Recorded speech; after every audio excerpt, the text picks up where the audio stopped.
talking about what has happened with the BRS, the fact that this looks more like a family-run enterprise. Do you think that is what has backfired? This is dynasty politics, possibly at its very best and the most flagrant.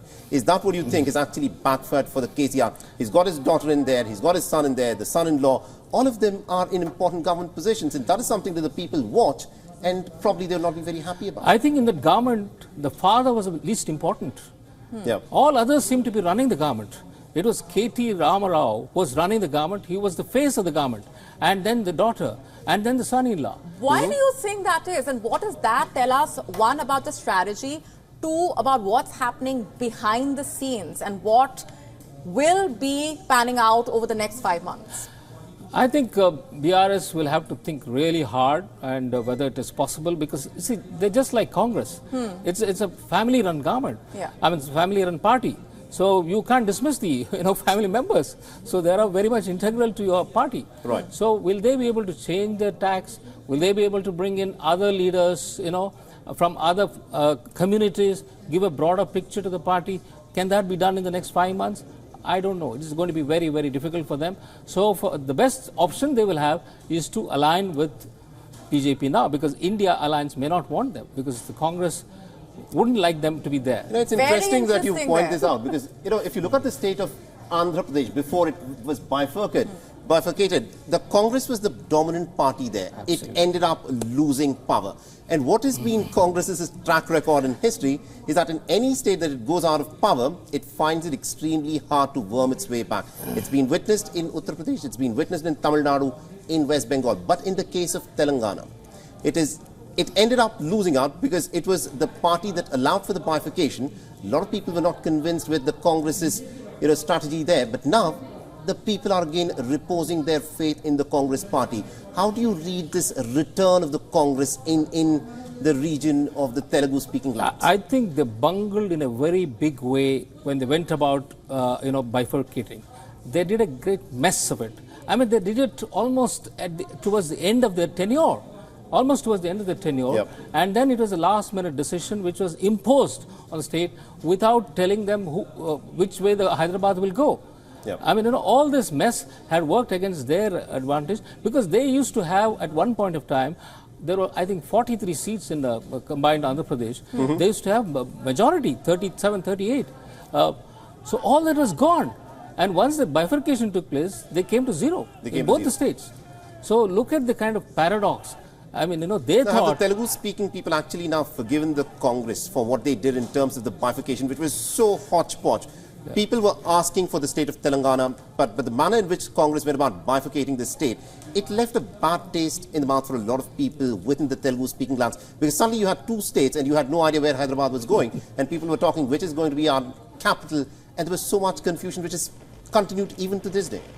So even now, I think there is no capital in the sense that, Andhra Pradesh is still looking for a proper place to have their capital. So this mess has led to, I think, Andhras to, really give up on Congress. But now they're making a comeback, because I think the Reddys were, finding left out. So they have backed the Congress, and that's the reason why they're making a comeback in Telangana. And over the next few hours, we will see a lot of introspection, a lot of note-taking, a lot of lesson-taking. In fact, what we are just picking up at this point is that the Congress has called for an India Alliance meeting on the 6th of December. In 3 days from now, we will see the Alliance sitting down and taking notes, looking back at what worked and what did not, and a lot of what did not work out, unfortunately, is going to be the last meeting of India Alliance was cancelled by Tamil Nadu. It was supposed to be held in Madhya Pradesh. Will they be able to iron out those differences or not has been the #1 concern, because they've not been able to put out that united front. That was the ambition right in the beginning. We've seen a lot of talk about what this election will mean for the Congress's position within that alliance as well, Mr. Gupta. Yeah. In fact, most of India Alliance constituents, they are regional parties. Yes. They are in direct fight with BJP in most of the states, in some states with Congress. So, wherever they are in fight with the Congress, then Congress is not going to align with them. It will find very difficult to fight with them, like in West Bengal, Kerala, Tripura. So how can they have a seat adjustment with CPM, because they'll be losing their ground there. Similarly, in Bihar and UP, they will have a lot of difficulty in having seat adjustments with parties like the experience of the Congress having allied both with the SP and also with the BSP in the past will probably warn them against going into an alliance again, because this is something that had happened in 2019, if you remember, and also in the state elections. The Congress virtually made no grounds, and even the SP, which was a pretty strong party, ended up losing a lot of the vote that would come to it because it was in alliance with the Congress. Do you think the Congress in the state of Uttar Pradesh would want to ally itself with any of the bigger, smaller regional parties there? First, about Bihar. If you see, in last assembly elections, Rashtriya Janata Dal had an alliance with Congress. They gave 100 assembly seats to Congress, and Congress could win how many? 16.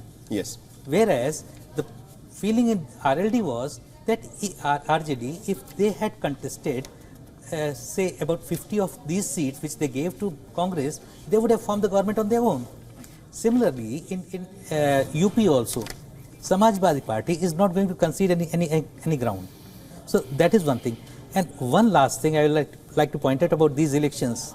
I just checked Election Commission's website, and the vote percentage in Rajasthan is 49% for the BJP. Sorry, in Madhya Pradesh, 49% for the BJP and 40% for Congress. So this 9% gap is translating into this 2/3 majority to BJP. But in Rajasthan, there is a difference of just 1%, means 43% to BJP and 42% to Congress. So it's still right. And now I just want to come a little bit about Uttar Pradesh. You mentioned Uttar Pradesh. See, in Uttar Pradesh, for Congress and Samajwadi Party to be able to, take on BJP, that level, they need to come up far. As of now, Samajwadi Party has 0. Out of 80, 0. Yep. Congress has 1 seat. Out of 80.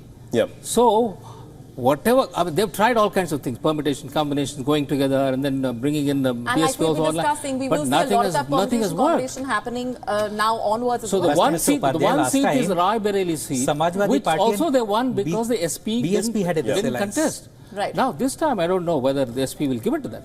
They might put up a candidate because it's more likely that Priyanka Gandhi will be contesting that, not Sonia Gandhi.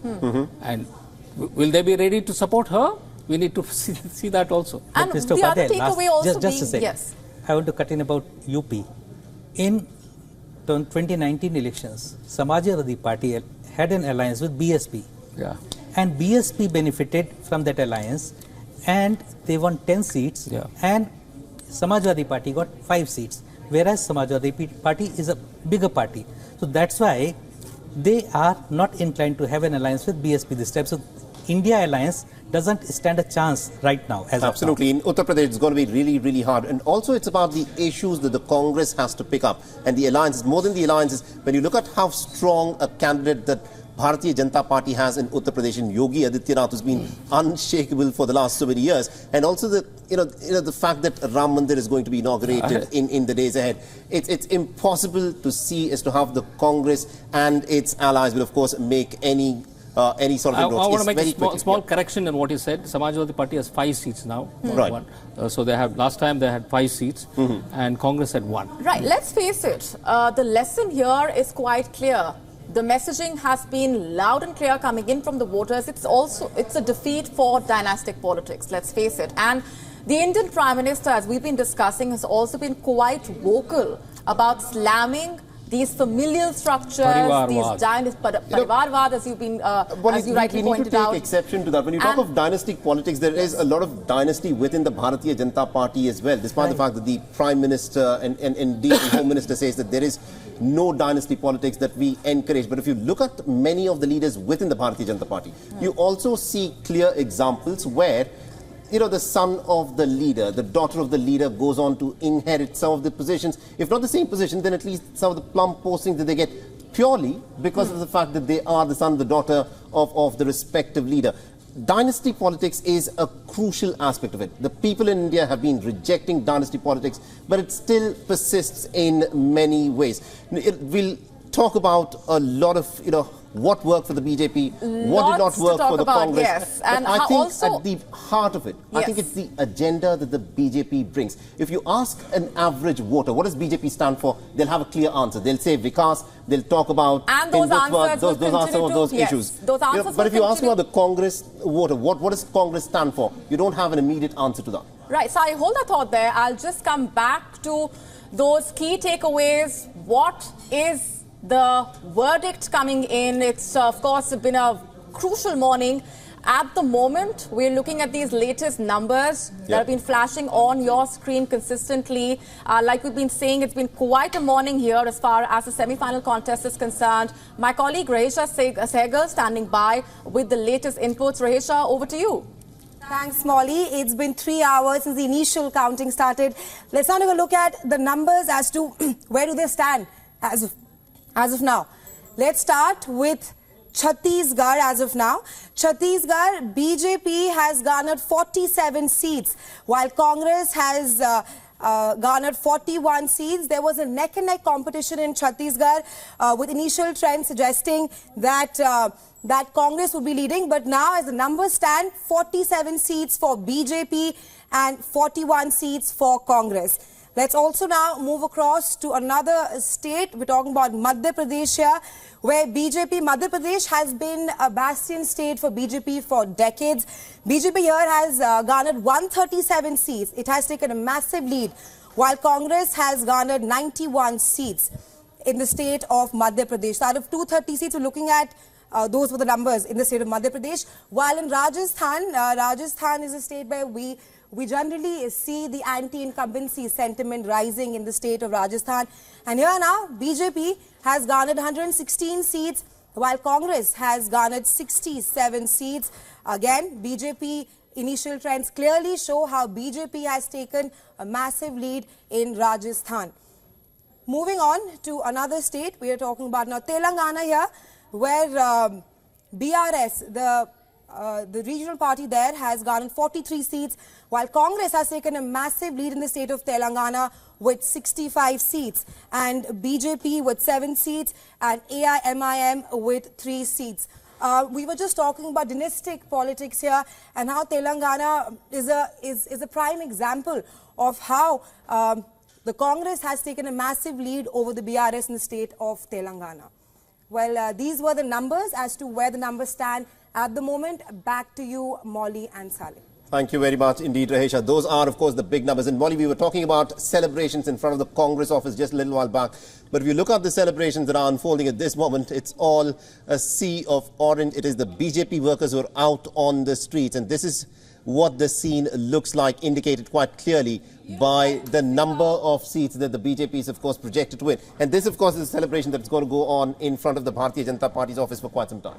It's quite interesting how the day, Saleh, started out with prayers, ceremonies that have been organized, and we've been seeing the mood panning out in such a way on the ground. We've been talking about the celebrations that have been taking place and the mode of introspection that the Congress will now switch over to as far as the India Opposition Alliance is concerned, and its positioning within that alliance is concerned. Let's face it, this electoral contest will have far-reaching implications for the Congress at the national level. The BJP, as we've been discussing, has given out a clear message as far as its campaign is concerned. It has, in fact, the Indian Prime Minister has been very vocal about the issue of dynastic politics as well, and we've been discussing with our panelists here what the lessons have been like for the Congress.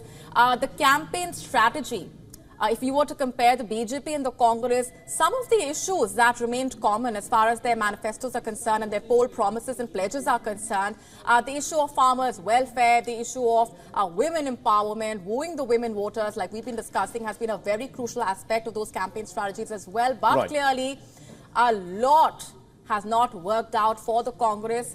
Also, in terms of reaching out to the voters, with this messaging and Right. the grassroots level functioning. That is where I strategy think the is Congress something that- loses out. You know, the grassroots connect that you need.